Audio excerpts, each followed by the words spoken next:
Enpatia bestearen lekuan jartzea omen da. Nik nahiago dut norbaitek ni ulertu eta laguntzen jakitea. Zure beharrei irtenbideak ematea, hipoteka erosoa, Laboral Kutxa.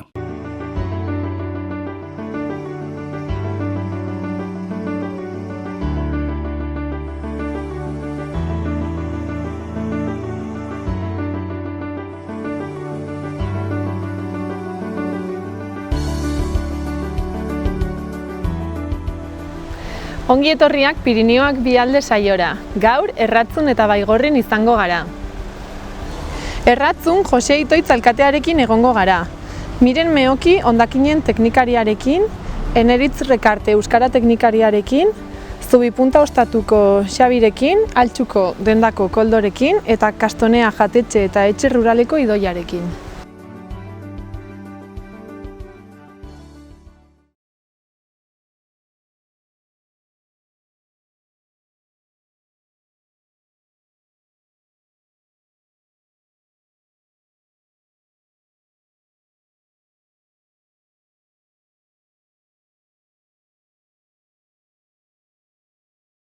Epa, Jose, nor zara zu, kontatu? Batxalde, ni Jose Itoitz naiz, Erratzuko alkatea, aurte hasieratik uneraino, enpin. Eta laxen, ez da bertze ikerteko ike.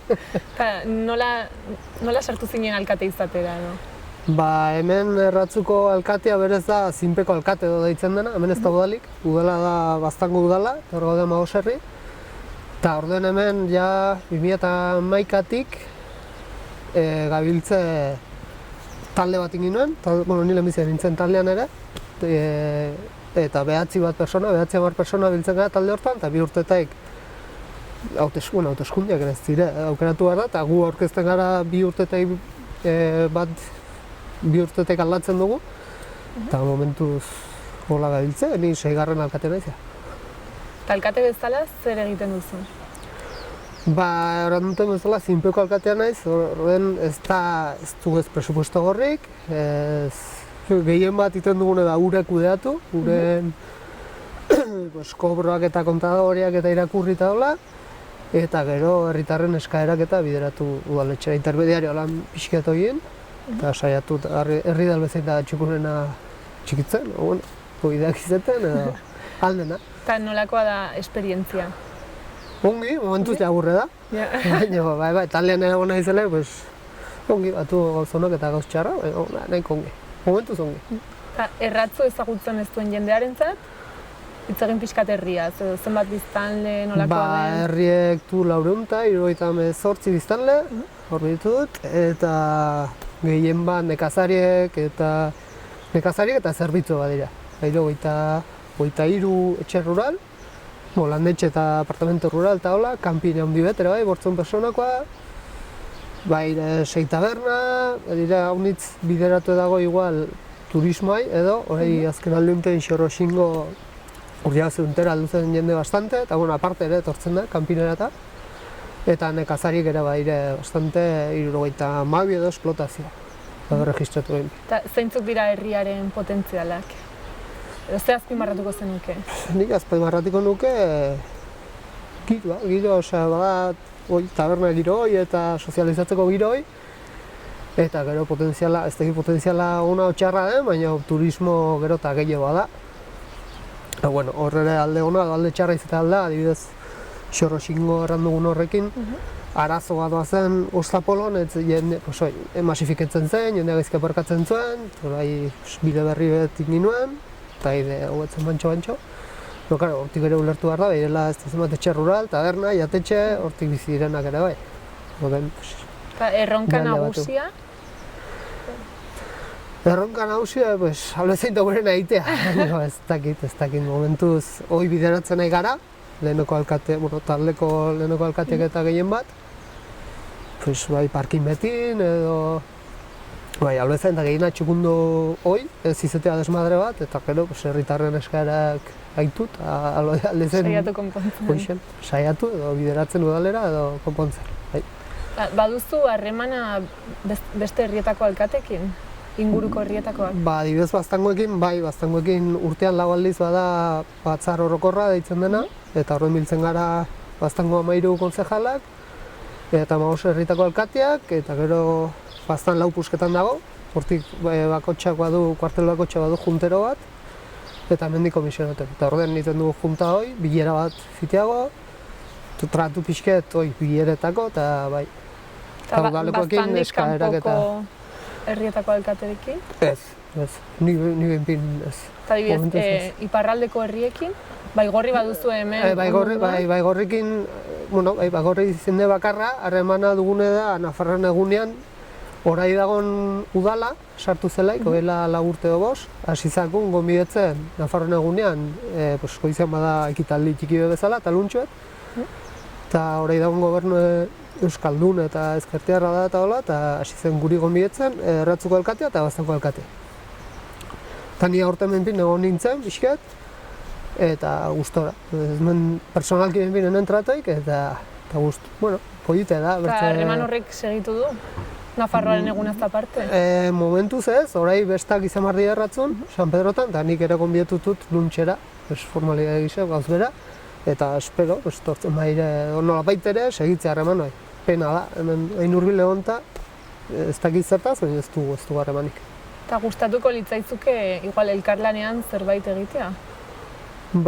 Polite zintzen, ez dakit nola, ez dakit. Igual izpegi da justo bien artekoa, eta izpegin nik uste bai ibiltzen gala erratzuarrak eta bai baigorriarrak, baina ez dakit zertaz, kanan nahazten, ez dakit, pixketa arraroa da, eta polite zintzen, igual.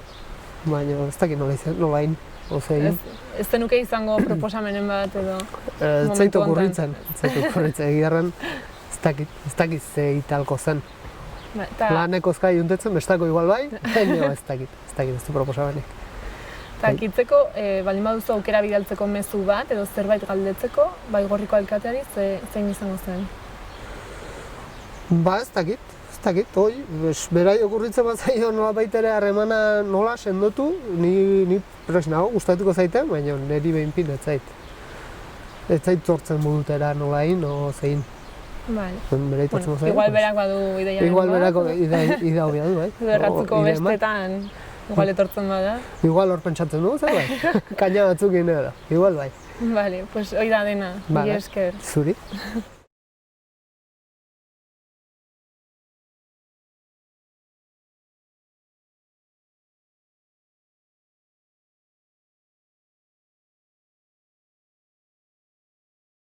Kaixo, Miren, konta iguzu zuri buruz.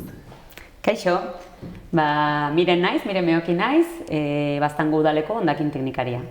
Eta zertan datza zure lanak? Hemen Baztango bailaran baztanen ditugun hondakinak kudeatu, ahalik eta hoberen egiten saiatu, Nafarroan bertan dugun hondakinen plana eta hondakinen foru legea betetzen saiatu, eta hortarako pixkat kudeak antolatu eta sensibilizazio kanpainak eta gisakoak antolatzen. Eta zenbat pertsona baliatzen dira zuen zerbitzuaz? Baztango biztanle guztiak 8.000 biztanle inguru. Eta nolakoa da haien harrera? Uste duzu gustora daudela egiten duzunarekin? Ni gustora nago ikusten dudan erantzunarekin. Nik uste dut, nik kudeatzen dutena beharrezko zerbitzu bat da.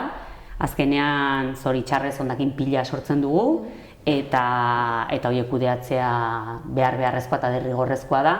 Orden ikuste du jendeak hori eskertzen duela eta beharrezkoa den heinean hala ikusten duela eta erantzuna ona izaten da. Beti aldaketak, gai honen inguruan aldaketak egitea kostatzen da, baina nik konten nago jendearen erantzuna ona izaten da orokorrean. Eta aldaketak erranguratsuak izaten dire, gainera orden ikusten dut jendeak erantzuten dula eta konten. Eta orain etorkizunera begira, ze baduzue pentsatu egitea? Aldaketaren bat? Hemen gai honetan beti badira erronkak, beti gure kontsumo ereduak eramaten gaitu geroz eta hondakin gehiago sortzera, hondakin dibertsoagoak eta gatazka desente sortzen duten hondakinak. Gure erronkak erraten aldugu pixkat bi zentzutan edo izaten aldera. Alde batetik dugu prebentzioa, hondakinen prebentzioa, saiatu behar gara ahalik eta hondakin gutxiago sortzen.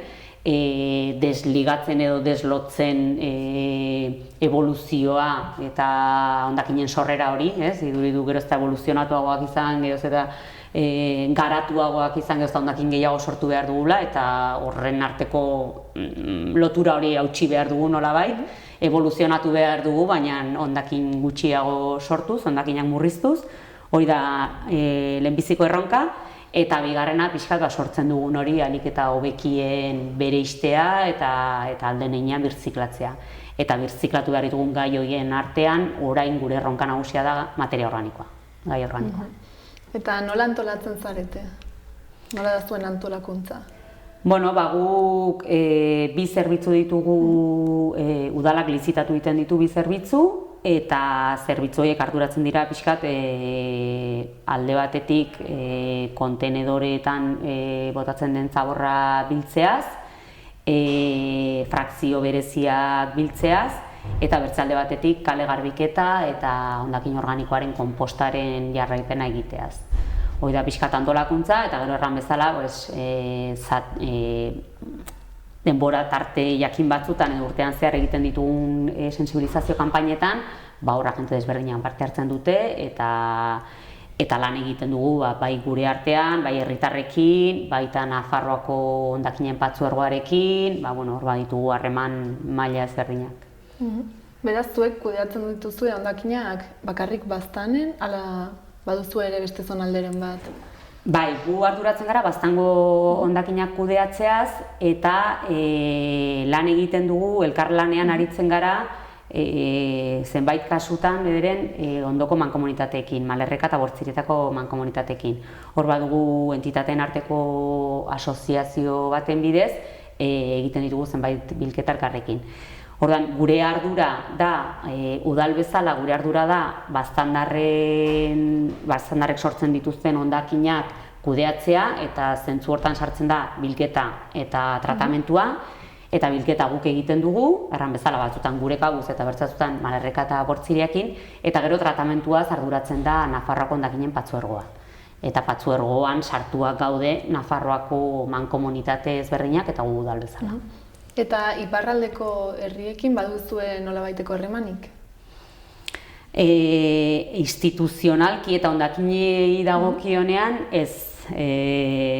Administrazio aldetik nahiko banatuak gaude, guk jarraitzen dugu estatuko hondakinen legean oinarritzen gara, eta estatuko hondakinen legean oinarrituta ditugu Nafarroako hondakinen legea. Orduan, hori da pixkat gure jomuga eta hortik jotzen dugu, eta zentzu hortan mugaz bestalde daudenekin ez dugu harremanik. Egia erran nik uste dut zerbitzuak ez dutela antzekotasun handirik, ez dakit oso ongi ze bilketa mota egiten dutenan, zer erabiltzen duten, eta ez dugu harreman gehiagirik zentzu hortan ez badakit, haunitz miresten dituzte baztandarrek iparraldekoek dituzten garbiguneak, baina hortik haratago ez dut informazio gehiagirik. Eta uste duzu zuen arteko elkarlana posible izango litzatekeela? Posible izaten alda, seguru hurbilean gaude eta posible izan daiteke, baina hartzen datzut administratiboki antolatua gauden bezala gure helburuak seguraski ez dira berdinak izanen, helburu zehatzetara jotzen baldin badugu. Orden alde hortatik ez dut ikusten aukera handirik, eta bertzalde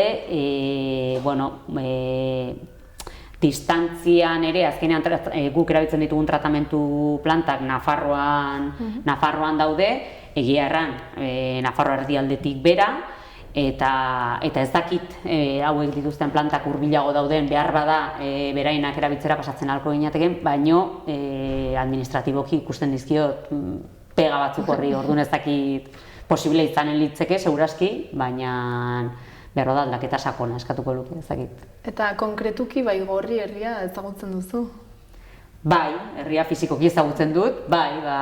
Eta badakizu bertan nola kudeatzen dituzten hondakinak?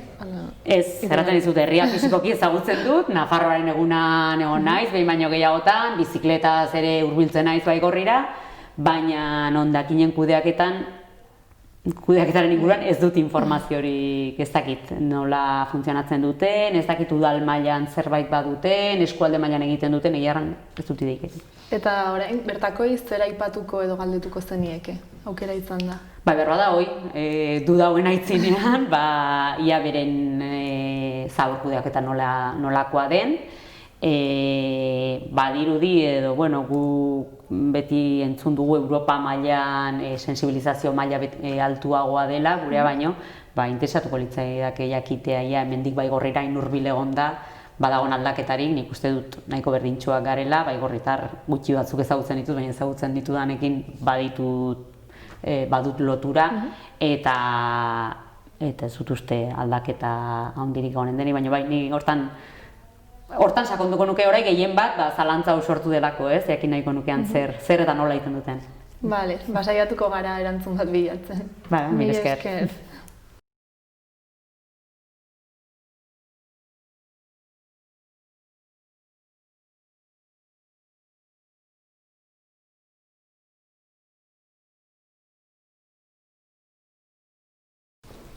Kaixo Eneritz, aurkeztu pixka bat zure burua.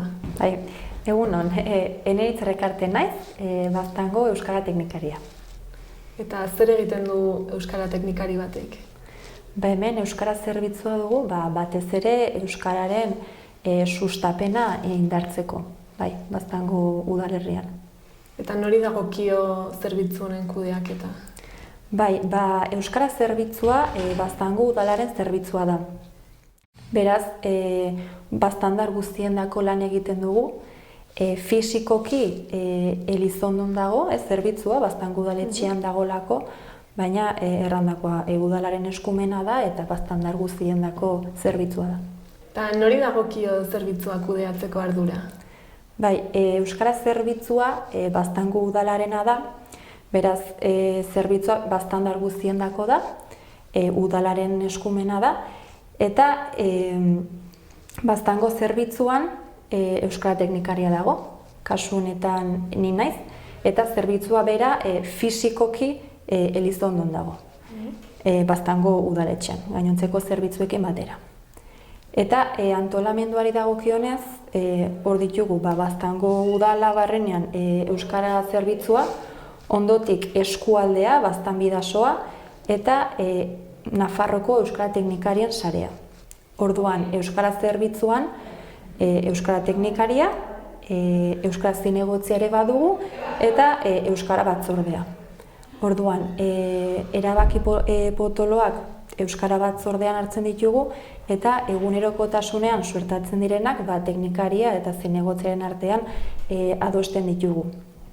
Gainera, Baztanen euskararen ordenantza dugu, eta horrek udaleko euskararen erabilera eta antolamendua nolabait ere arautzen ditu. Gero, eskualdean, Baztanbidasoa, bertan gaude Bortziriak, Baztan eta Malerreka, eta elkarlanean hainbat proiektu egiten ditugu. Eta gero, Nafarroko euskara teknikarien sarea, hainbat talde ditugu, lantaldeak, eta bakoitzak bere proiektuak garatzen ditu guztiontzako. Eta hor aipatuko nuke Baztan Uemako kide dela. Hau da, udalerri euskaldunen mankomunitateko kidea. Baztan udalerri euskalduna izateaz gain, arnasgunea ere bada. Orduan, euskarari tratamendu berezi bat ematen diogu. Eta ze programa badituzue herritarrentzat? Programei dagokionez, udalak baditu bere programa propioak. Adibidez, Hilbeltza beka, euskaraz novela beltza sustatzeko, udako jostaldia, Euskara Plus programa, etorri berriendako euskararekin lehendabiziko hartu emandaketa izateko, Itano eskolak, bertsolaritza, gero eskualdean bertze proiektu batzuk lantzen ditugu, aipagarria bire solas laguna eta herrian erosi, euskaraz erosi merkataritza programa, eta Nafarroako euskara teknikarien sarean hainbat proiektu ditugu era.eus, gurasoentzako baliabideak, etxepare saria, jaio berrientzako materiala, baditugu hainbat proiektu bertan. Eta beraz, euskara sustatzeko eskaintzen dituzue diru laguntzak? Bai, euskara zerbitzutik, udaletik, bertatik, bi diru laguntza ditugu. Bata, euskara ikasteko, bai, euskara ikaslei, adibidez aurten, euskara ikasten duten ikaslei gutxieneko diru sarrera ez duten ikasle horiek matrikularen 100% ordainduko diegu, eta gainontzekoei errenta aitorpenaren araberako diru laguntza. Eta gero, bertze diru laguntza bat dugu, hizkuntza paisaiari bideratutakoa, batez ere merkatari eta ostalarientzako hizkuntza paisaia euskalduntzeko, errotulazioa eta hortan laguntzeko. Ze azkenean hizkuntza paisaiak eragina handia du euskararen erabileran. Bai. Eta diru laguntza horiek eskatzeko, norbait interesatuta badago zer egin beharko luke? Bai, euskara zerbitzura etorri eta azalduko diogu, bai. Gainera, urtero berritzen ditugu diru laguntza hauek, udaleko webgunean zintzilik daude, Nafarroako aldizkari ofizialean ere argitaratzen ditugu, tokiko edabidetan ere bai, orduan, edozein zalantza izan ezkero, aski dute euskara zerbitzura etorri eta gustuz laguneko ditugu. Eta bestalde, ezagutzen dituzu mugatik bestaldeko herrien egoerak euskararekiko? Bai, egia da ez dugula informaziorik, informazio gutxi dugu. Azkenean, hemen adibidez ez, Baztanen, Erratzu eta Baigorrik muga egiten dute, eta euskara zerbitzori dagokionez, lehen azaldudan bezala gure antolamendua batez ere eskualdekoa, eta Nafarroakoa eta Iruñera begirakoa izaten da. Eta nik sentsazio dut beraiek ere beraien aldera begiratzen dela, badiez Baigorretik seguraski administratiboki ere Donibane Garazira edo begiratuko dutela. Eta egiarran guk elkarlanean ez dugu ezer ere egiten. Naiz eta hau nik uste dut agitz interesgarri izan daitekeela. Azkenean bi udalerri arras euskaldunak ditugu, bi aldeetan, euskalkiari begira ere antzekotasuna handia dago, eta batez ere Erratzu alde hortan eta Baigorren, eta horrek lanketa berezi bat merezi du. Baina nik egiarran ez dakitan nolako programazioa duten, ez dute ezagutzen hango antolamendu administratiboa, ez instituzionala, egiarran ez ezaguna da niretzako, eta hori egia ez dugu ezagutzen ez. Eta zer galdetuko zenieke edo zer proposatuko zenieke? Bai, hori da, galdetu baino agian proposatu ez, elkarlan hori, bi muga horren arteko harremanak, sortua beren harreman horiek indartu eta berriak sortu. Aspaldian duela urte batzuk abeltzaintzarekin, kontrabandoarekin eta harremanak nahiko estuak ziren, eta horren adibide ditugu hainbat bikote eta gero familia osatu izana. Orain aldiz, harreman horrek, harremana beran ikuste aldatu dela. Harremana gehiago kulturala da. Nafarroaren eguna, bestak, horrelako gauzetarako Baigorrera hurbiltzeko ohitura dugu, baina lehenagoko harreman horiek batzuk mantentzen dira, baina bertze batzuk nik uste dut harremana bera aldatu dela, ez? Eta kasu batzuetan gainera muga politiko hori nolapait ere fisiko ere bihurtzen ari da. Eta muga hori gainditu ahal izateko, nik uste dut elkarlan hori eta harremanak eta indartu eta sortu behar ditugula bai. Bale, hori da guztia. Mila esker.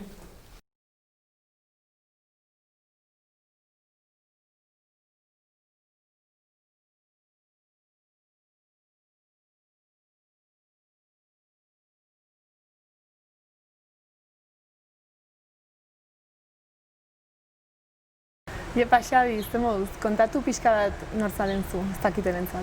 Ongi, txaldeon. Ni Xabier Hospital naiz, hemen sortua Erratzun, eta hemen gauden Zubipunta ostatuko tabernaria.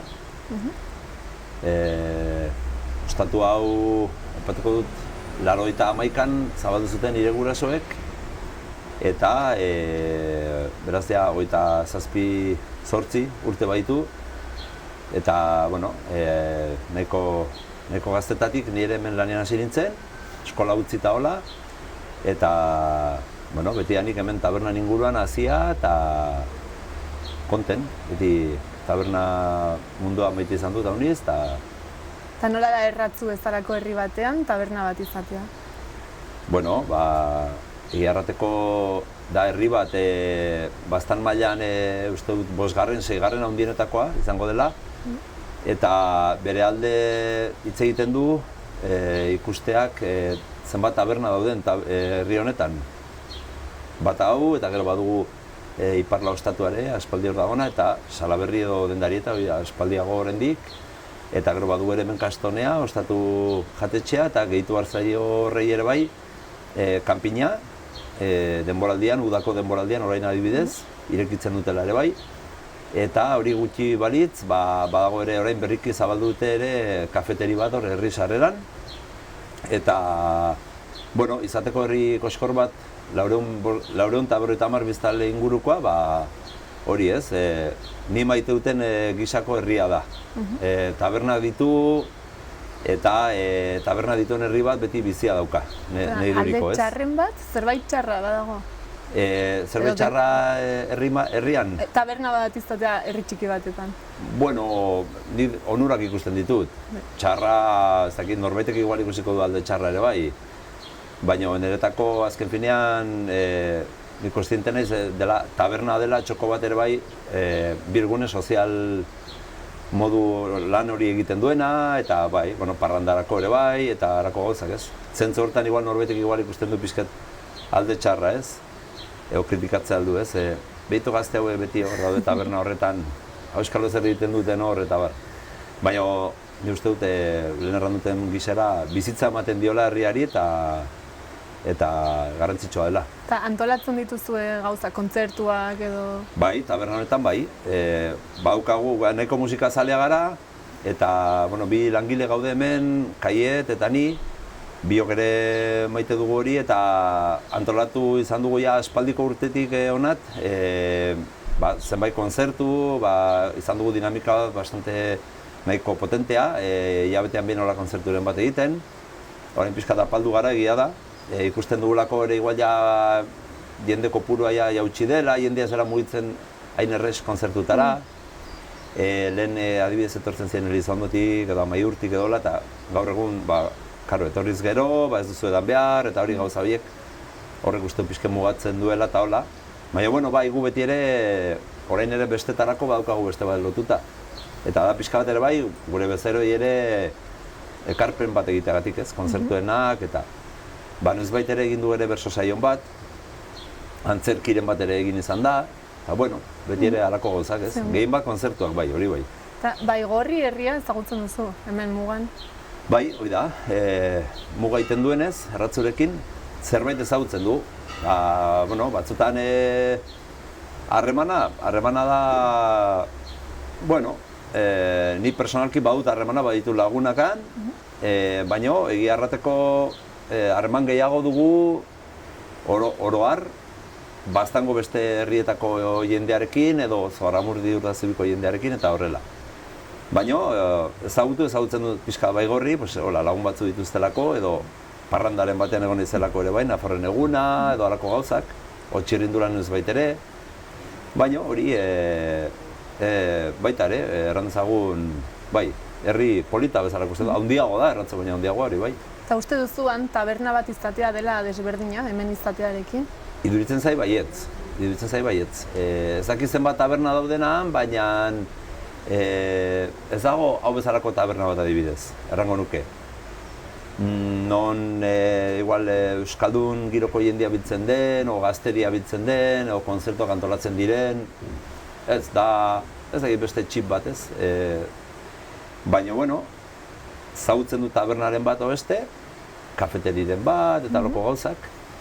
Iruditzen zait, Araberian igual ez dagoela hemen bezain bat taberna ez. Eta uste duzu elkarlanean alkoztela egin zerbait hemengo tabernen tangoen artean? Posible izango zen, baina gaur egun giarran ez dugu harreman zuzen bat, hango nik errate dizut, hango jende batzukin bai, euskaldunak eta hola pixkate, bueno, gari batean koinziditu duguna gauzetan, baina adibidez nik tabernako jaberen bat ere ez dut ezagutzen, ez dut hartu emanik. Eta uste duzu dela zailagoan irekitzea negozio bat? Beste giro bat dago, behar bada. Ez dakit. Hemen berian ere ikusten dugu, bastan baira 15 herri eta baira herriak tabernari gabe. Eta horrek erran nahi du da herri hilago bat, mugimendu gutxiago, jende igual elkarteren batean biltzen da, baina hori ez da ikusten. pribatua dielako. Baigorrin ez dakit ze mezkla dagoen, jende mota dagoen, euskal giroa dago, noski, baina frantsesako giroa ere egongo da, eta hola, eta orduan nik ezagutzen dutena da euskal girokoa. Eta, bueno, beti ere interesgarria hartu emana horren bultzatzea, bai, aros interesgarria. Eta kitzeko, orai, alba duzu bidali mezu bat edo proposamenen bat Baigorriko zer errango zenuke? Bueno, zerrango nike, giro euskaldun baten aldeko norabidean, lan egiteko presa egongo den jendeari, hemendik bultzada ere, eta behar den guztian ere hartu emana sendotu, eta ez dakit, iruditzen zait pixka bat nire gauza dago, baina behar bada garai batean hartu eman gehiago zagola hemengo jendeak eta iparraldeko jendeak, jendean artean, segurazki ere baita ere kontrabandoa zela eta bestelako gauza ziela. Gaur egun pixka galtzen ari dela igual hori, iruditzen zait, apena ematen hau. Errango niokena zen, behar ditugula landu gehiago zubiak, bai beraiek onat etortzeko gehiago adibidez orain bestetan, eta gu ere bai aragateko gutxienez bestaren batean beste, eta hortik goiti sortzen alden hartu emanei buruz, baina bentu zait, logikoa izan behar lukela, ondoan gaudelako, eta bultzatu beharrekoa bai, uste dut baela lan egiteko, hor, zait erantzun duten zure galdera, baina. Bai, eta ederki, hoi da dena, mila esker. Ez da zeren.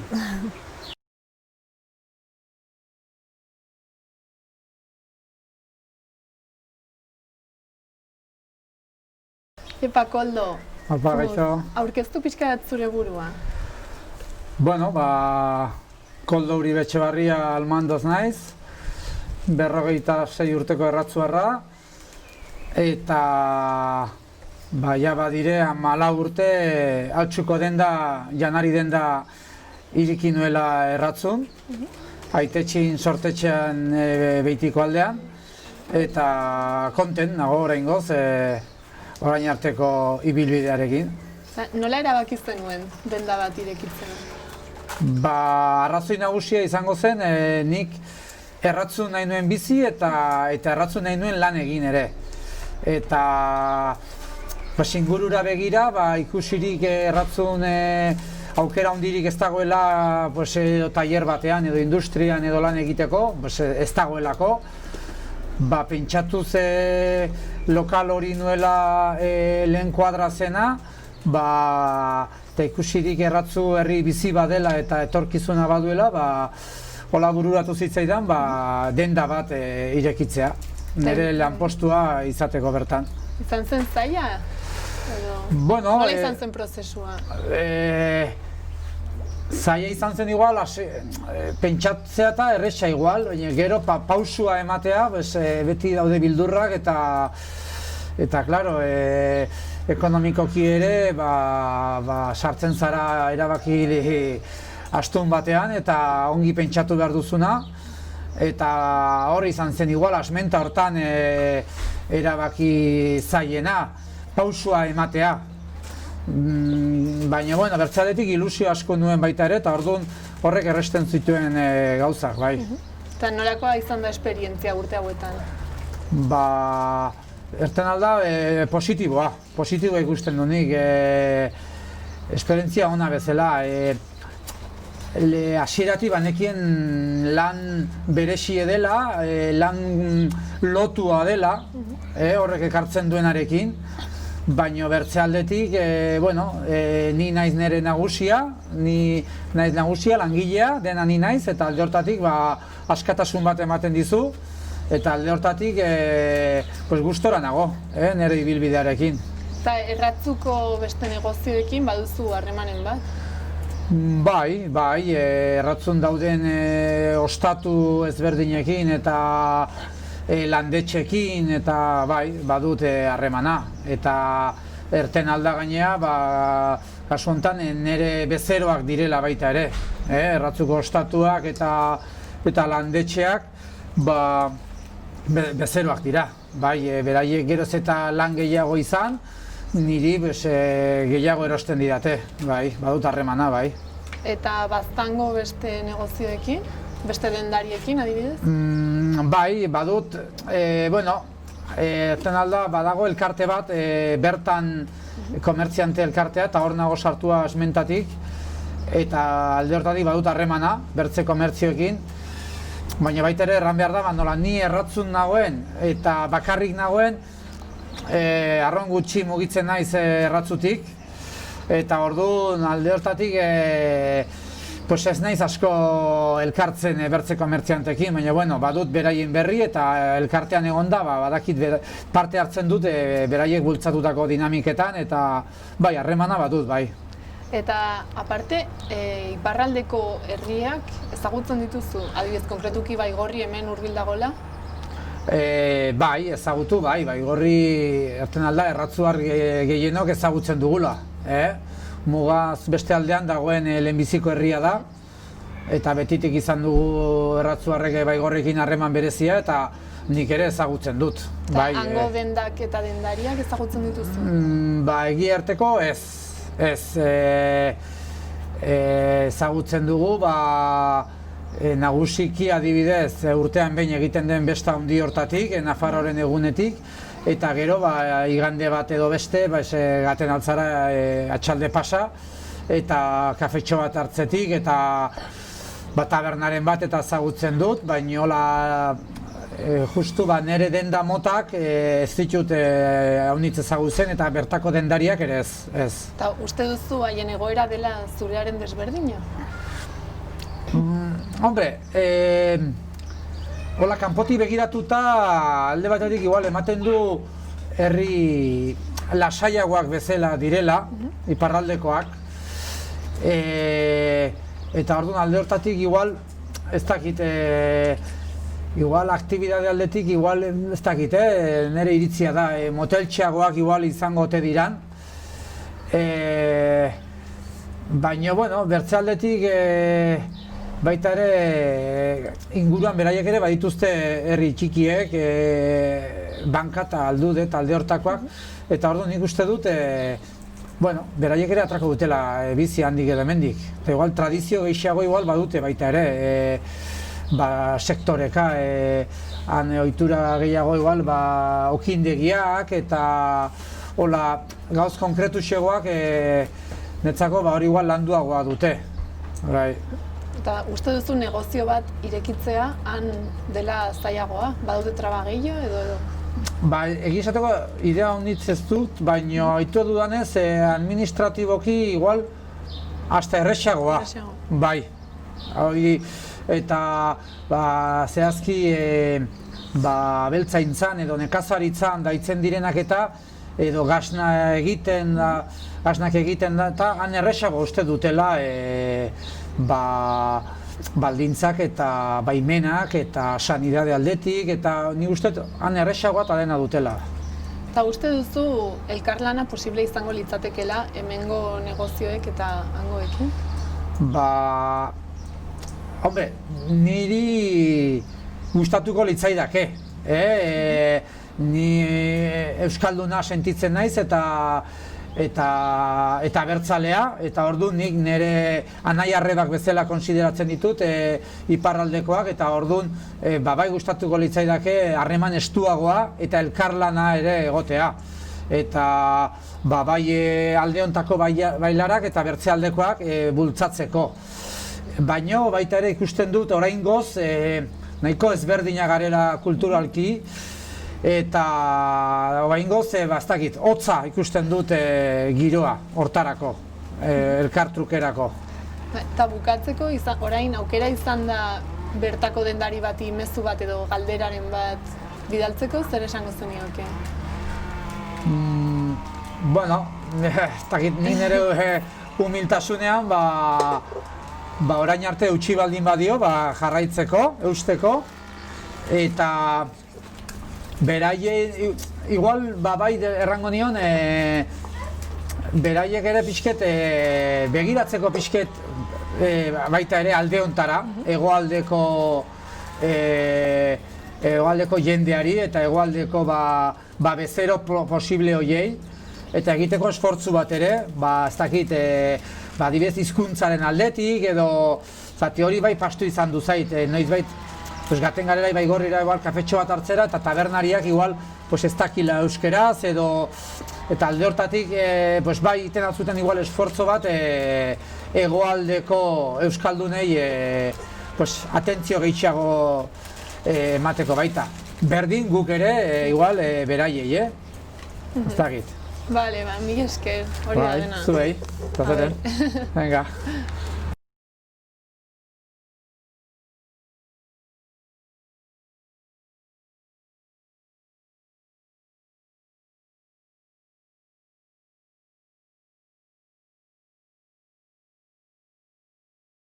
Epa, Idoia, aurkeztu pixkat zure burua. Bueno, ni Idoia Eskudero naiz, orain dela 45 urte sortu nintzen Iruritan, orain dela 20 urte erratzuar batekin esposatu nintzen, eta orduan sortu zen ere lotura erratzukin. Eta ze egiten duzu hemen erratzun? Bueno, gu esposatu ginelaik, gure lanbidea nekazari eginen. Eta nekazari mundua urte gutxitan aldatu da honitz, eta etzen aski familia bat azteko, eta orduen behar ginuen zerbait ere egin. Guna ginuen hemen gelditu, ez ginen hemen digan nahi, eta orduen asmatu ginuen landetxe bat egitea.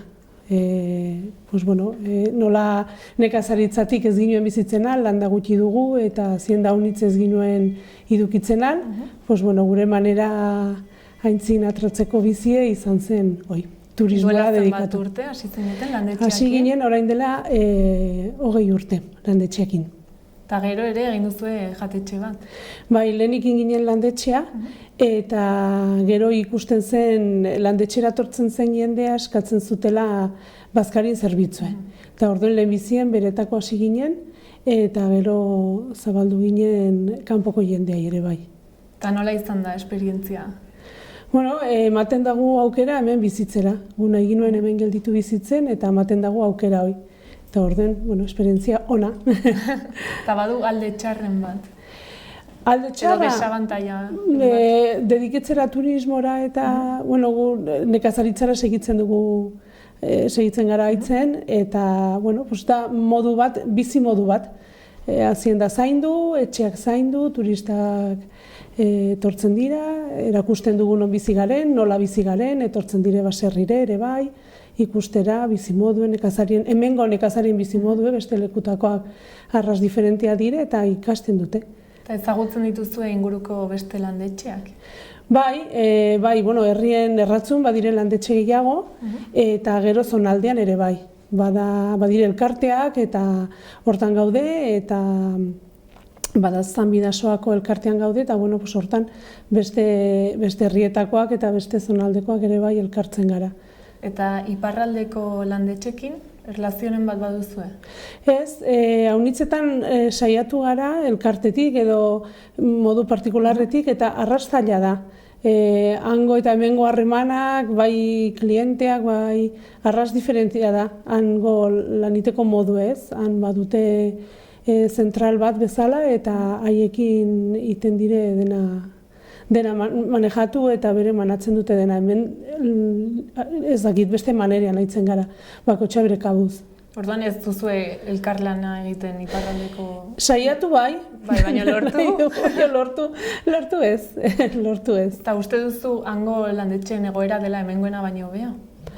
Pues ez dakit, desberdina ere bai.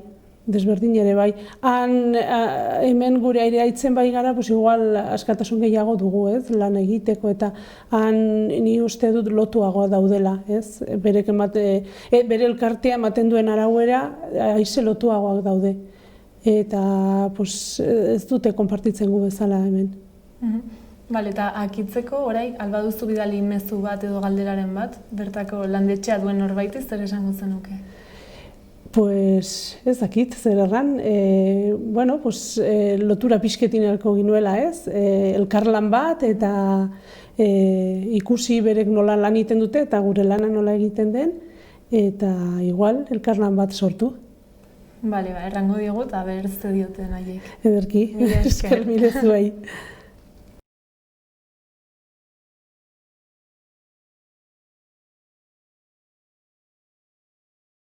Ezagutzen duzu Nafarroa bera?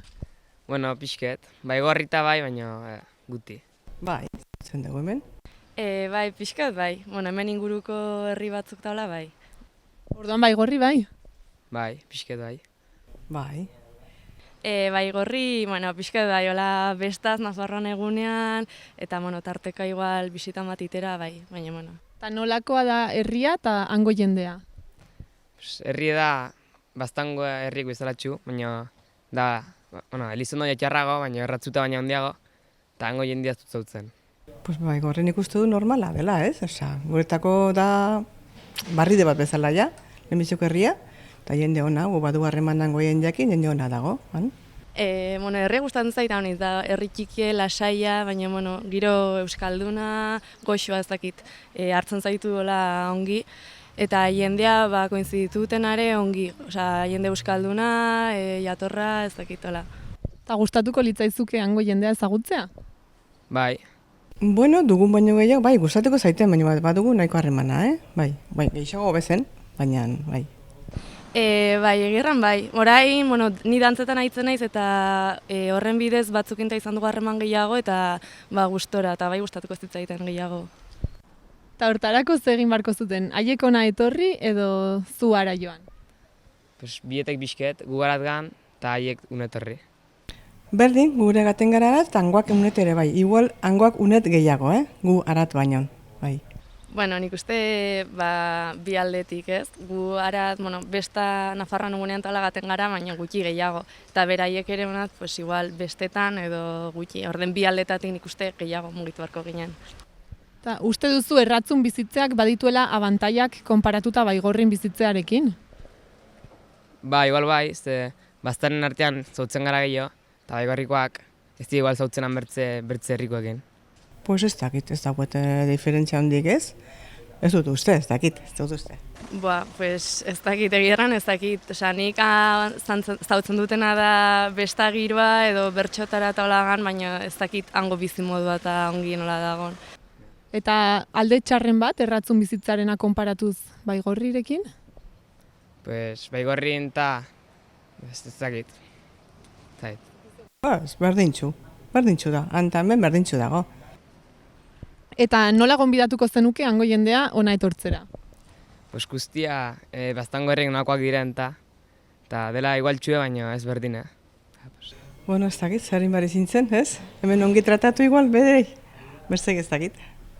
Ba, igual herriko bestetan edo hango dantza taldeak ekarri edo hango musikal talden bat edola, eta hola horrek azkenean ekartzen du hango jendeare bai bertara.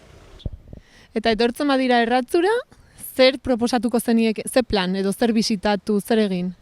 Pues xorrexin guztia, eta gero ere aldire gan hauzara edo menditara, eta ere hemengo tabernak da. Ez dakit, segun zer bilatzen duen, pues, erren ginen lagunduko ginola, etortzen bazen lagunduko ginola, jazta? Ba, hemen buelta bat, ingurutik, herri bazkari bat, gero besta pixket, edo joku batzuk, ez dakit, holako zerbait.